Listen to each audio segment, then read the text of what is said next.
Hey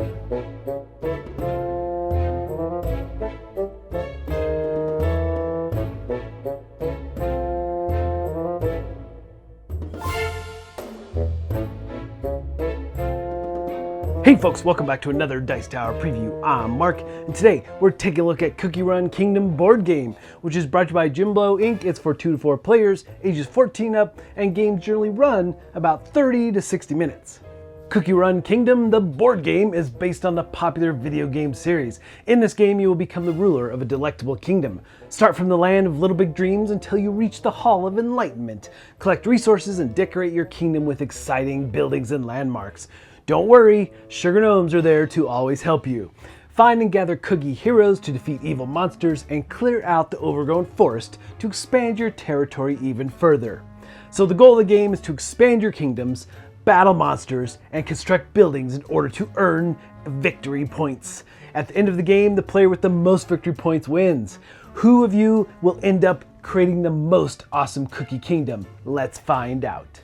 So the game lasts for 8 rounds, and you'll be tracking that on the board here with your little gingerbread man, and you're looking for those victory points. So there's really 4 main ways. You have a landmark buildings. These buildings you're going to be acquiring are really for scoring at the end of the game. You've got trophies, which will be found on some of the building types, giving you more victory points, and you can also get victory points with use of the different resources like coins and the Aurora pillars. Now, there'll be some variation on setup based on player count, but this is where you'll be placing all the building tiles as you gather them to expand your kingdom. Now, there's several different types here. You've got building levels 1 and 2, which are really about getting resources through the course of the game, just expanding your kingdom, as well as you have some trophy options here as well. And then you have your kingdoms that you can basically upgrade your castles, I should say, giving you a level 2 and a level 3 eventually. And then again, those landmark buildings about getting victory points at the end of the game. And then you have your adventure board where you're going to be sending your sugar gnomes or your workers in order to perform various tasks to get resources and things like that, and also battle monsters. Each player has their kingdom board where you'll be placing your buildings and expanding your kingdom. This is also where your gnomes are stored. You get to start with 3 worker gnomes, and you'll have 5 cookies, but you only get to start with 1 of those. You also get 7 coins to start. And then it's up to you to pick who is the first player.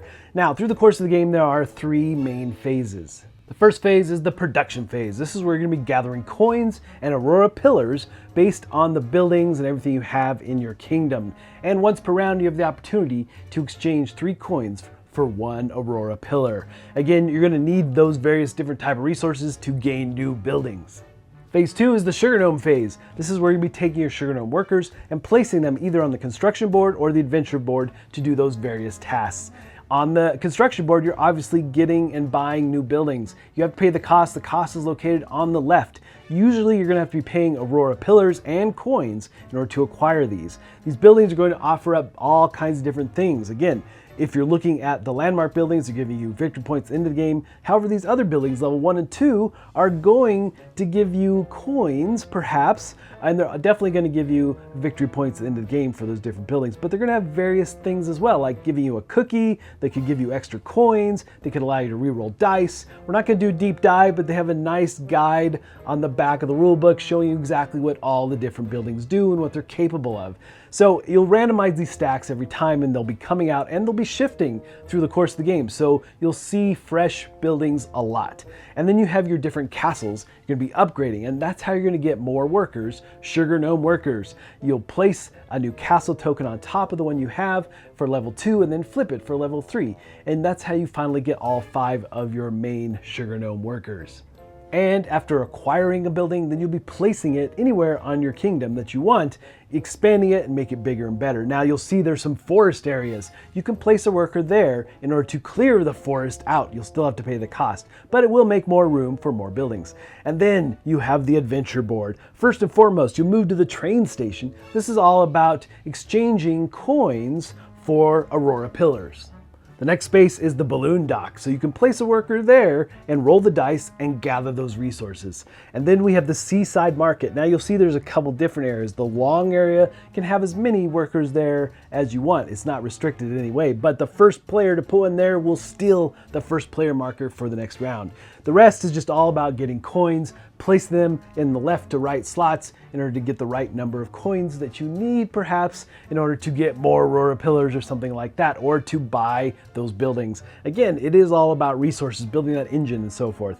And then we have today's bounty. Now, the thing is that you have 4 different levels of monsters here. 1, 2, 3, 4, and they're all varying difficulties, different health that you have to try to meet or beat in order to win that battle and gain that card and gain the rewards listed at the bottom right corner. So what you're doing here is you're looking to see how many cookies that you've gained through the course of the game, and then you're going to roll your dice and add the cookies to that, and that's your total value. Now, you may have other ways to get that power as well. Like there's one that gives you a +1 power when you spend 2 coins, a building that helps you with that. But in general, that's how you're battling these creatures. So again, you have to meet or beat that value on the creature, and then you'll gain the card and the reward. And the final phase of the round is the organize phase, where you'll go gather your workers from the construction board and the adventure board and place them back on your main board. And then you're going to be cycling buildings. The furthest right building will move off, and you'll cycle those down and move a new tile into play. So again, those buildings are going to be fresh every round of the game, which is really nice. And really that's the cleanup you're doing. And then you'll move the round tracker and prepare for the next round. So that's the basics of play, and through the course of the game, you're going to be expanding your kingdom with new, bigger, and better buildings, giving you special abilities, giving you all kinds of resources that you can generate, and getting you those maximum amount of points. So hopefully by the end of the game, by the end of the 8th round, you're going to have the ultimate cookie run kingdom. Alright folks, just a reminder once again, this has been a Dice Tower paid preview. Everything you've seen here has been in prototype form, so keep a close eye on the campaign for any changes that still may occur. Now with that said, if you know the video game series, a lot of this is going to seem familiar. It has that same vibe for sure. I love the artwork. It's fun, whimsical. It really adds a lot of flavor to what you're doing in the game with the sugar gnome workers.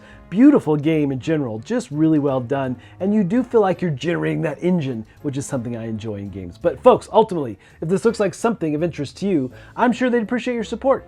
So I think that's it from me. And until next time, we'll see you at the table.